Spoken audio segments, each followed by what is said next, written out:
So yesterday, we went out to spread the story of hope from house to house, and we were reaching a lot of different people, and it was just a great experience. And as I was out there, giving the books to people, we saw this couple of girls, like they were going around in their car listening to music, and they were passing by, so I smiled at them, as I was doing the Lord's work, and then they smiled back too. So I got to their house, they parked at their house, and then I was able to talk to them, make friends. I told them what we were doing. I gave them the story of hope, and they were so compelled about our mission that later on, as I was going from house to house, they caught up to me and they brought me and some other friend that was with me water.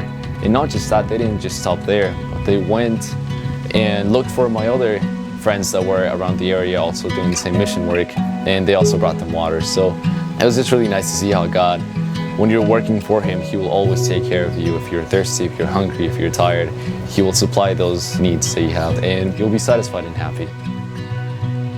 This summer is actually my first summer of working with Youth Rush, and I was super excited to go out and distribute the books, but unfortunately I hurt my leg, so I had to stay home at base while everyone else got to go out.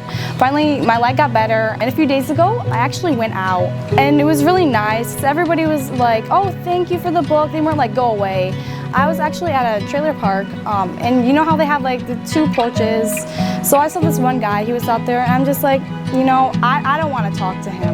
I'll just go to the other side of the porch and leave it there. And then I just felt like this tug, and like, no, you need to go back and give it to him. And I'm just like, no. He'll get it eventually, he'll see it eventually. So finally, after arguing with myself for about 5 minutes, I'm like, okay, I'll just go give it to him. So I went and gave it to him, and he's like, oh, thank you for the book or whatever. And then later I'm on the other side of the street, and I look over at that same home, and I see the guy out there reading the book. And I just think it's a huge blessing to see all the books that I've been working hard to distribute are actually being read and making a difference in people's lives. I'm really excited to see what God has in store for us this summer. During this past week, I've seen our students grow so much, especially spiritually. I see them asking more questions and really seeking to know God as a personal Savior. Not only have I seen their dedication in spiritual things, but also in everything they do, whether it be from chores to cooking, and especially to packaging and distribution. This week, we've been able to finish packaging over 40,000 books, and we've been able to distribute over 1,000 books into the community.